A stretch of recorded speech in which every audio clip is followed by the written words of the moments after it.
So what are the Ukrainians and Poles up to again? The Polish president wants to take away Zelensky's Order of the White Eagle.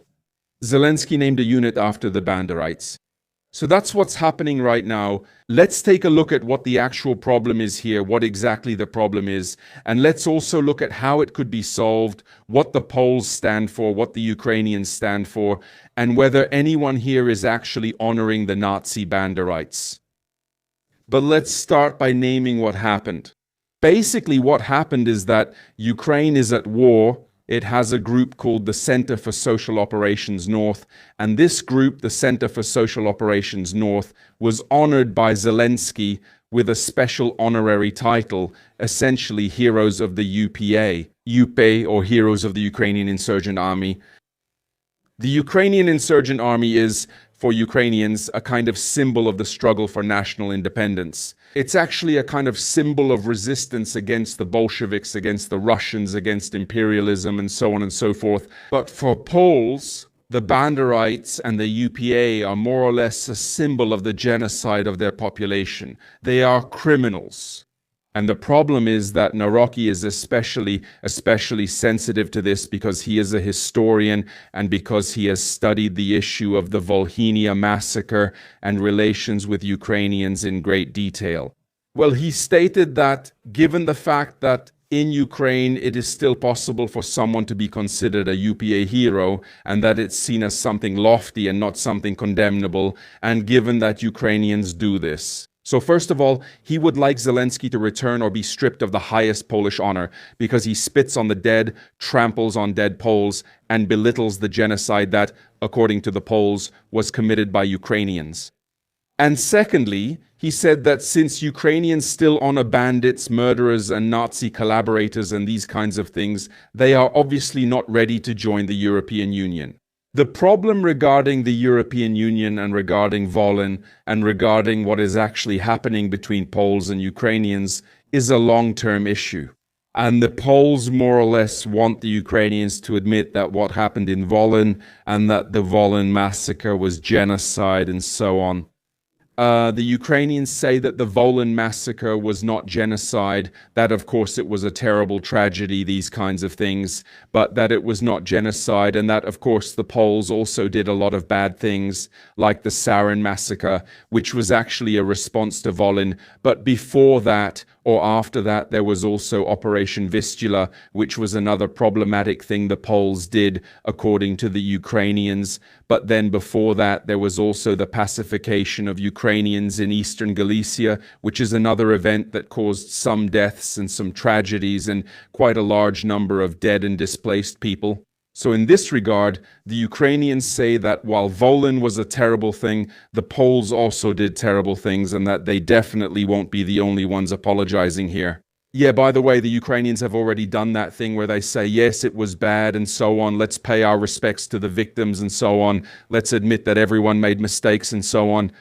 But in this regard, the Poles are stubborn and say like, cool, everyone made mistakes, but you made the bigger mistake. So it's genocide and you should face it that way. And you should just be more humble and condemn the UPA more. And according to them, you definitely shouldn't name your units after heroes and you should just get rid of it completely and not take it as any kind of symbol at all.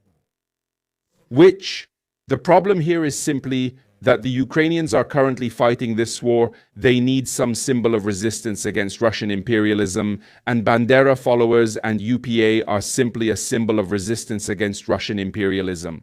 If they had legionnaires, if they had Masaryk, if the French, British, and Americans had helped them with the founding of their state in the 1930s, then they would probably have a bit different role models and a bit different heroes.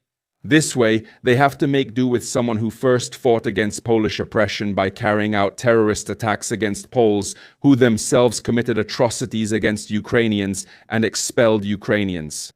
Subsequently, when the Nazis invaded Poland, they joined forces with the Nazis against Poland, the Banderites, right? Because of course the Poles deserved it since they occupied Ukraine and killed people there, so they deserved for the Ukrainians and the Ukrainian insurgent army to simply join the Nazis. Logically, right, the enemy of my enemy is my ally. And at that moment, there was some fight for the Ukrainian nation, and it was also a fight against the Bolsheviks, who didn't treat the Ukrainians well either. So suddenly there were the Nazis who, together with the UPA, fought against the Bolsheviks. And we know that, for example, even the people from the Baltics and so on were very enthusiastic about the Nazis who came to liberate them from the Bolsheviks. How it went on, we all know, but even the Ukrainians joined forces with the Nazis against the Bolsheviks because, for historical reasons, the Bolsheviks were worse for the Ukrainians than the Nazis. Then the Nazis said, like, screw the Ukrainians, which was a huge strategic mistake they made for ideological reasons. Based on that, Bandera started fighting and the UPA started fighting against the Nazis as well. And in the end, they were wiped out, and that was the end, right? So in the end, the UPA fought against everyone. They didn't shy away from anything at all. They committed brutal crimes.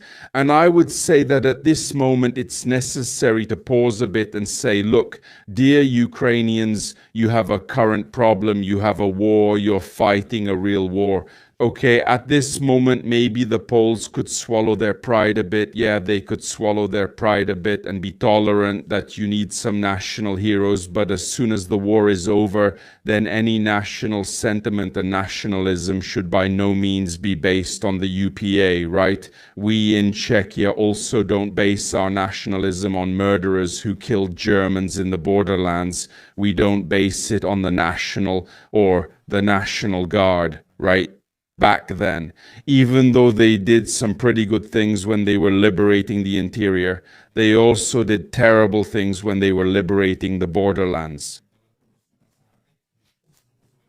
So we know they committed huge crimes in here, so we know that basing your pride on them is nonsense. Ukrainians have the UPA, which obviously did a lot of terrible things, and even though they had some nationalist reasons for it, that in no way justifies those atrocities, and the amount of evil and wrong that the UPA did was far greater than the good they brought. So I would say that taking them as something you should consider symbolic is just wrong. It's simply a bad symbol, an absolutely bad symbol, right? And based on that, after the war, when you have a new symbol, you definitely shouldn't, dear Ukrainians, especially since you want to join the EU and have good relations with the Poles. Under no circumstances should Ukrainians continue to uphold the UPA. They should get rid of it and build their nationalism on the current war with Russia and how they managed it, and that they're heading towards Europe and building a new Ukraine, and on these things. That's clear. And why is it absolutely clear? Because Ukrainians need Polish approval to join the European Union. Ukrainians need to have good relations with the Poles and with the EU. Ukrainians need weapons, money, energy supplies, fuel supplies. They need all of this.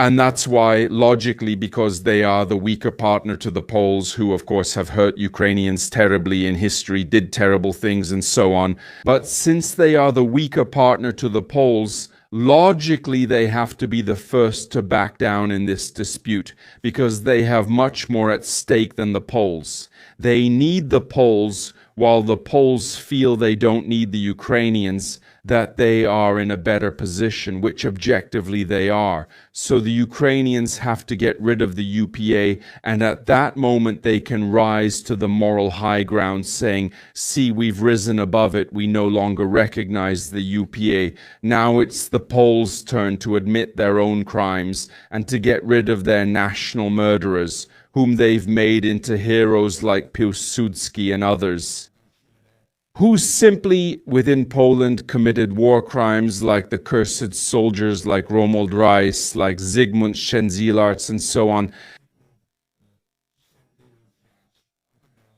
Simply put, many Polish heroes were also pretty nasty people, and once the Ukrainians deal with the UPA, it will open the way for them to Poland. They will be on higher moral ground. It will open the way for them to the European Union. Civilization will civilize them even more than they already are, and after they are integrated, they will be able to appeal to Poland to resolve its own issues. And then once that's resolved and both Poles and Ukrainians are able to talk about the UPA objectively and without unnecessary heated emotions, they will be able to come back and say, you know what? We did get rid of the UPA, but some of the events they were involved in and some people from the UPA we're bringing back because it can be proven they didn't commit any crimes, so we won't completely discard the Ukrainian insurgent soldiers because they also did some good things.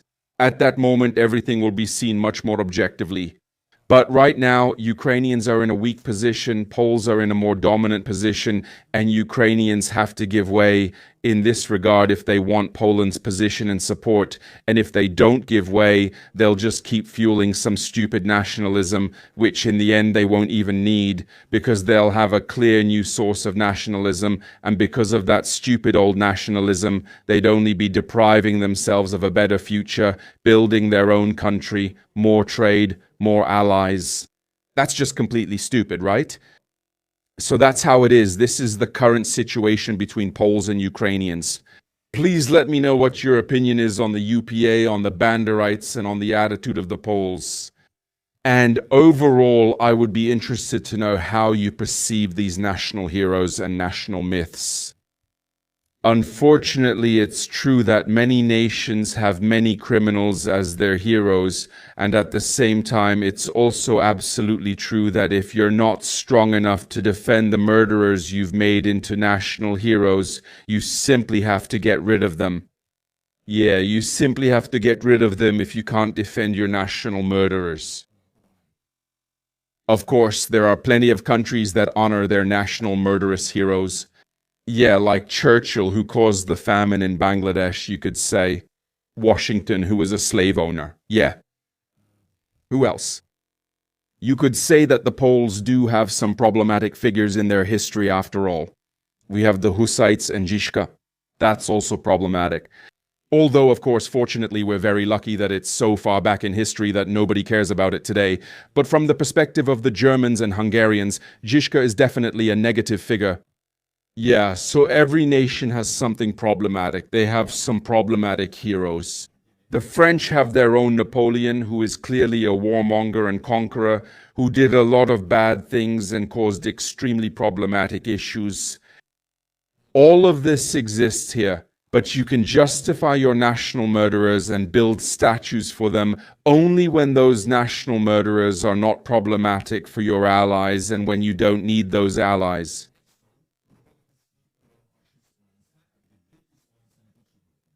The moment you need those allies and the national murderers you glorify are problematic for those allies, you have to start looking at your history a bit more objectively, because otherwise you might lose those allies as well.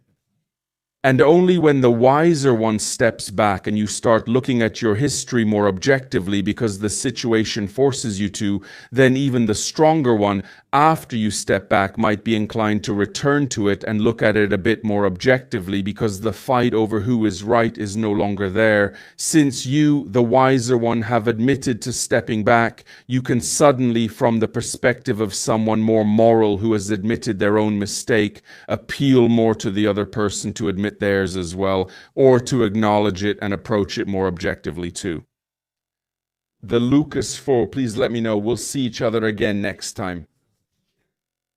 I definitely don't think that Ukraine should be changing drastically right now. Now is not the time for culture wars. Let me know in the comments if you think now is the time for culture wars. In my opinion, now is not the time for culture wars. Now is the time to win the war, and then there will be time to get rid of the Banderites. So that's it. Take care. See you next time. Join the streams where this video was made, and of course, we're continuing. Yeah, check out the video the algorithm recommends. It's sure to be a banger.